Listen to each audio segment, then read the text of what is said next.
Ayos. Sama tayo. Ang Diyos ang pag-asa ng mundo. Saan mo? Pag-ibig sa ating kapwa-tao at laging magmahal tayo. Yan ang nuna at ligaya.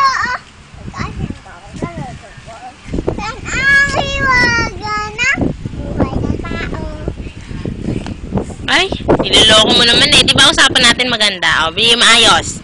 Mahiwaga buhay ng tao.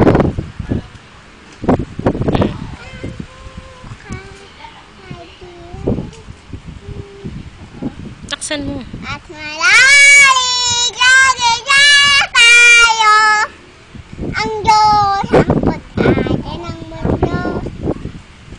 Pag-ibig sa ating kapwa-tao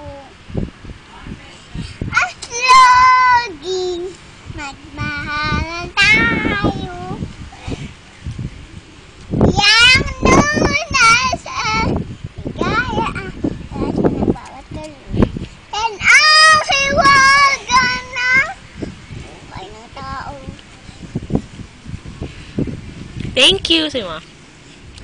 Yan ang hiwaga